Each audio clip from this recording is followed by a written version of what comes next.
Stats from a market research firm, iResearch, indicate that shipment of foldable phones in China are expected to grow 154% year-over-year in 2022, with the shipment expected to reach 5.5 million units in 2023.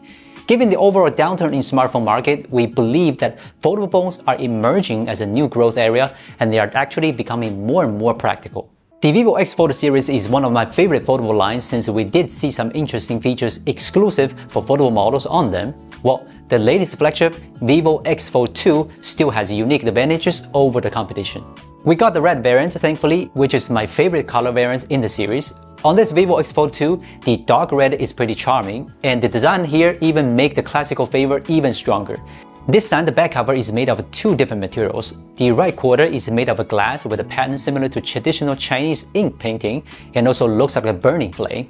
This not only makes the back cover more beautiful and elegant, but also allows the camera decal on the left to be visually centered, which is quite a brilliant design.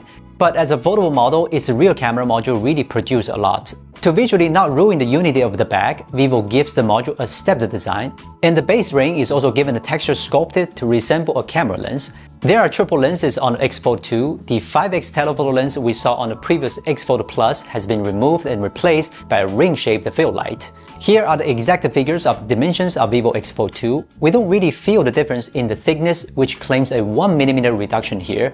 So as a phone, it's still a bit bulky when folded in hand. Compared to its predecessor, its weight has been drastically reduced while its width and height remain unchanged, which is the most effective way to make a foldable phone more practical. The volume and power buttons are solid, and there's another new trigger learned from iPhone. It's not often seen on Android models, but I really like it. The display consists of an 8.03-inch inner screen and a 6.53-inch outer screen, both of which are made of E6 panel from Samsung with 2K plus resolution, supporting HDR, Dolby Vision, and up to 120Hz refresh rates. Apart from the gap in size and resolution, the only difference is that the inner display's brightness can be boosted up to 1800 nits for a partial area, which is slightly higher than the outer one. A great point is that both of them have a hole punch selfie camera on the top. Users can take selfies regardless of folding states. Thanks to the new hinge, the crease in the middle of the inner screen looks not perceivable, but you can still spot it when viewing from the side.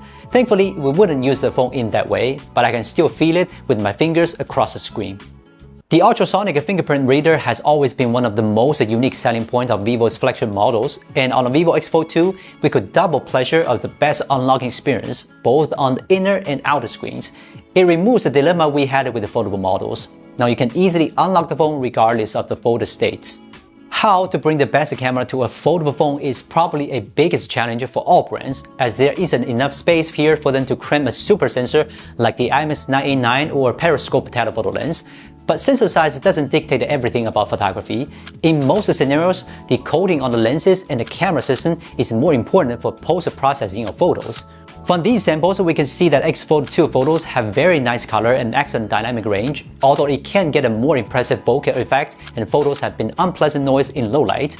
I still prefer to use it to capture what's happening around me on the street because you can expand the preview window on such a big screen, and the size of the edges make it look like a photo frame. So I can't help but try to use it to frame the people in front of me or the clouds in the sky. A lot of fun here.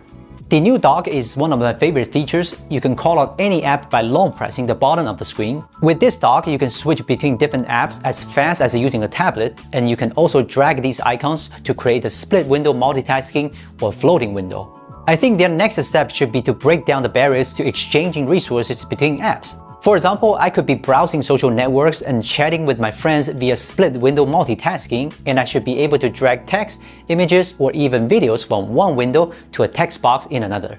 But unfortunately, we haven't been able to do that on a foldable phone, at least for now. Here's another commendable improvement for VIVO. They've brought us a very powerful cross-platform office suite that allows the user to connect the phone and tablet to a PC, so you can control your phone and share files directly from your PC. You can even share the keyboard and mouse on all connected devices as if having multi-screen work on a united working station. It's really crazy. If you remember, Apple had worked very hard to bring universal control to the Mac and iPad after several announced delays. But now VIVO allows you to do the same thing on a PC and support Bluetooth and Wi-Fi. What's even more incredible is that Office Suite also supports reverse control. You can use your phone or tablet to control a connected PC. You can even use the touchscreen, though remote desktop are nothing new. VIVO Office Suite is a completely free piece of software, which I think is still a great value considering the quality of its graphic interface and the low latency. As for performance, the VIVO X Fold 2 is powered by the Snapdragon 8 Gen 2 chipset, as the other 8 Gen 2 foldable models will only get available in a month's time at the earliest. The X Fold 2 probably is the most powerful foldable phone for now. But perhaps because the compact body gets heated up easily, the X Fold 2's peak performance is somewhat limited, both in daily use and in gaming. The main cores will only run at a lower frequency, which for most people doesn't pose a problem, but if you are a Genshin Impact gamer, an average frame rate of 55 at the highest graphics settings is a worrying performance.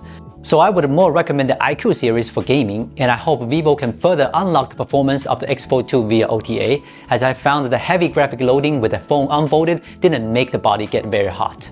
The VIVO X Fold 2 has a 4800 mAh dual cell battery, and in our 5-hour typical use test, it only had 2% power left. So if we exclude the power consumed by playing Genshin Impact for an hour, it still has enough battery life for a full day use.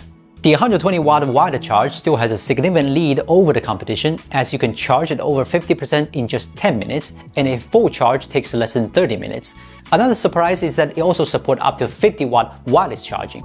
So that's the VIVO X Fold 2. Maybe its hardware and performance improvements aren't as huge as expected, but I think VIVO made the right choice because for a foldable phone, a thin and light enough body is the most important thing, followed by super fast wired and wireless charging and the software. Compared to other brands, VIVO has put the most effort into the software, so I'd still put it at the top of my list of foldable phone recommendations for now.